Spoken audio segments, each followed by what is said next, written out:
Olá.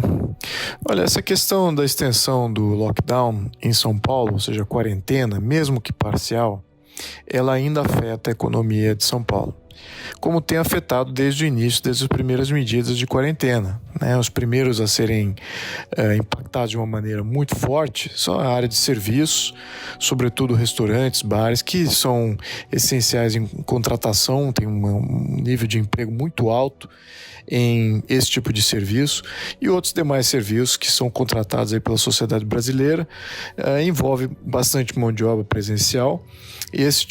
Qualquer tipo de serviço em geral acaba sendo afetado diretamente por qualquer coisa de quarentena. E o que isso causa? Isso causa menos movimentação, óbvio, menos consumo. Então o comércio também tem sido afetado diretamente por esse tipo de interferência. Consumo em todas as áreas de São Paulo, em todas essas áreas de infraestrutura que estão para ser privatizadas, como área de portos, de consumo de mercadorias que vêm através dos portos, de importação e exportação.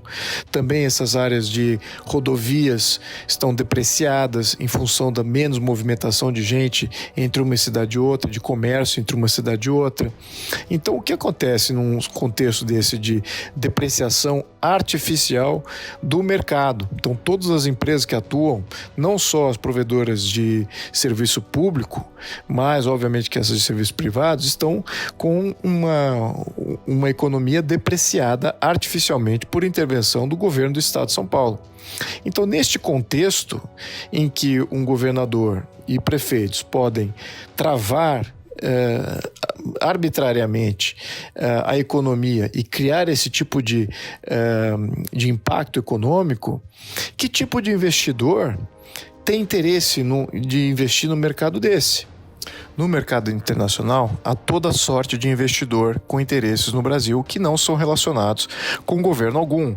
Por exemplo, grandes fundos de investimento que buscam negócios em infraestrutura, que buscam não só desenvolver, mas também operar.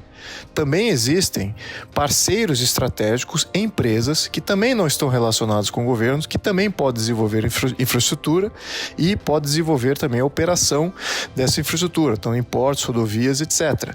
No agronegócio também não é diferente. Há várias empresas no agronegócio que são empresas privadas e também buscam outros parceiros, outras empresas privadas para fazer negócio.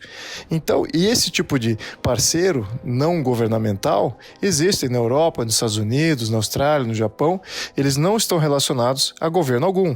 Agora, por que então direcionar a já especificação do governo chinês ou de empresas chinesas? Por que isso? Essa que é a grande questão. Há fundos trilionários no mercado internacional. Fundos que buscam mercados saudáveis, menos regulamentados, mais livres, em que as empresas podem trocar mais livremente, eles têm mais garantia dessas liberdades de comércio, de associação e de uma série de coisas.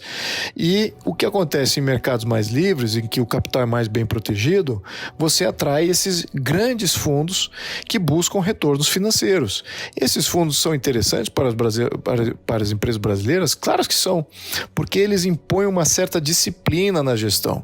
Eles impõem uma certa métrica e uma objetividade no porquê se gere bem uma empresa, para atingir maior lucratividade, maior desempenho, maior eficiência.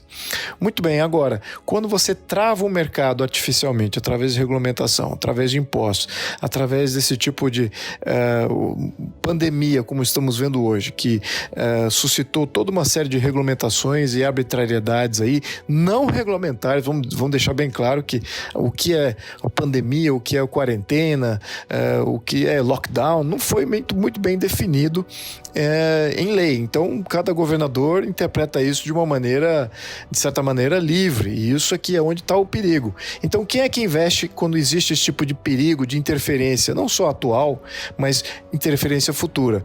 Não são esses grandes fundos internacionais que buscam mercados saudáveis, que buscam empresas saudáveis num contexto de liberdade econômica.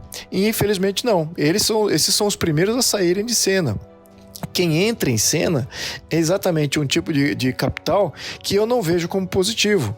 O chinês, por exemplo, como fundo internacional que busca retorno sobre investimento, tudo bem, pode até ser um investimento positivo. Agora, do ponto de vista que não é de contexto atual, só os chineses é que investiriam, porque eles têm outros ganhos além dos ganhos financeiros. Existem ganhos estratégicos, ganhos econômicos, não só financeiros, né? Ganhos de garantia de alimentação, de recursos naturais para o mercado chinês, para o consumidor chinês, e não estão visando necessariamente atingirem um bom retorno financeiro no contexto do investimento local aqui no Brasil.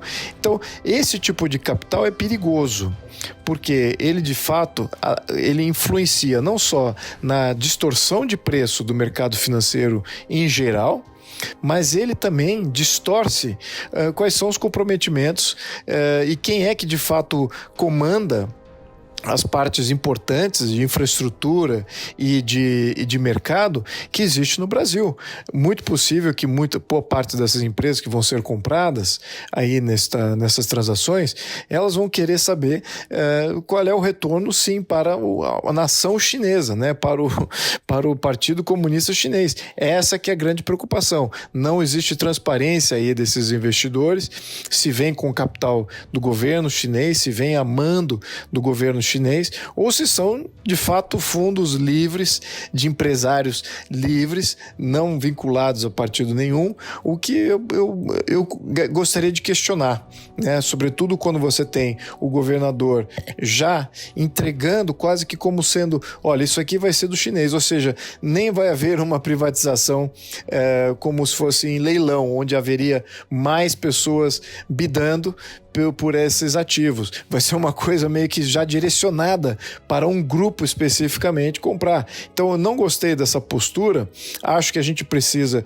de transparência, acho que precisa ser qualquer coisa que seja pública e seja entregue, sobretudo essas coisas de infraestrutura, precisa ser um ato muito mais aberto a outros que possam fazer o bid e não só os chineses nesse contexto. Então isso que a gente precisa olhar e os paulistas aqui precisam estar extremamente cautelosos nesse momento. Muita atenção nesses próximos movimentos, porque é exatamente isso que nós notamos em outros países da África, da Oceania, da Ásia, de como os chineses agiram, interferindo economicamente através da economia, seguindo o modelo do Império Inglês, né, que começou a criar o seu poder colonial através do livre comércio, né, e depois começou a inserir uma série de controles e uma série de enrijecimentos aí de comando nestes países onde eles tinham esses acordos de livre comércio. Então, temos que tomar muito cuidado com isso. Meus amigos, até uma próxima interferência. Muito obrigado.